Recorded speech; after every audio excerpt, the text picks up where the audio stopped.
মহেশখালীর LNG terminal এখনও মেরামত হয়নি। অগাস্টের শুরুতে আংশিক মেরামত হওয়ার কথা থাকলেও আরপিজিসিএল বলছে এজন্য সময় লাগবে আরও 2-1 দিন।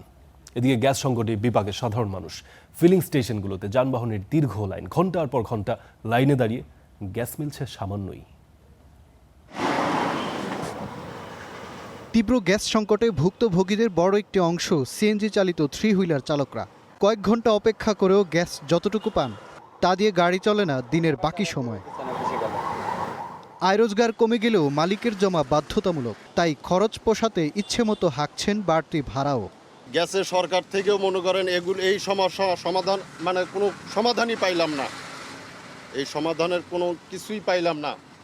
আজ কতদিন হলো যে সরকার গঠন করছে, নতুন সরকার, এতও কোনো সমাধান আসতেছে না। 3টার পরে গাড়ি না পৌঁছাইলে আরও 500 টাকা জরিমানা। যাত্রীদের বলতে পারে যে বাসা বেশি যায়, ঠিক আছে ভাড়া বেশি চাই আমরা, কিন্তু কারণ হলো এই একটাই, এই যে সকাল তো 2 বেলা হয়ে গেছে গা, এই কারণেই আমাকে 1 টাকা জমা মাহাজন কম নাই না।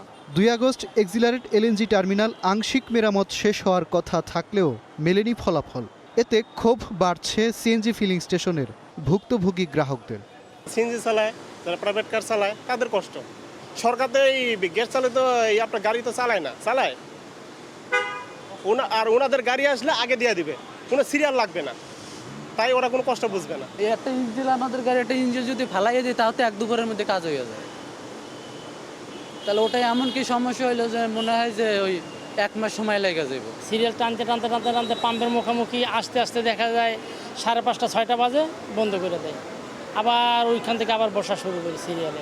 যদিও সমস্যা খুব বড় নয় দাবি করে আরপিজিসিএল বলছে আরও 2-1 দিনের মধ্যেই আংশিক ও 10 আগস্টের মধ্যে মিলতে পারে পুরোপুরি সমাধান।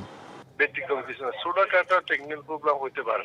দিনের মধ্যে আশা করি আমরা 50% দেওয়া শুরু হয়ে যাবে, হয়তো 5-7 দিন পরে ফুল সুইংয়ে গ্যাস দেওয়া শুরু হবে আশা করি। মহেশখালীর ক্ষতিগ্রস্ত এলএনজি টার্মিনালের নিয়মিত স্বাভাবিক গ্যাস সরবরাহ সক্ষমতা 45 কোটি ঘনফুট। মেরামতের সময় লাগায় গ্যাস সরবরাহে এই বিপর্যয়। মাঝের মাহবুব, স্টার নিউজ, ঢাকা।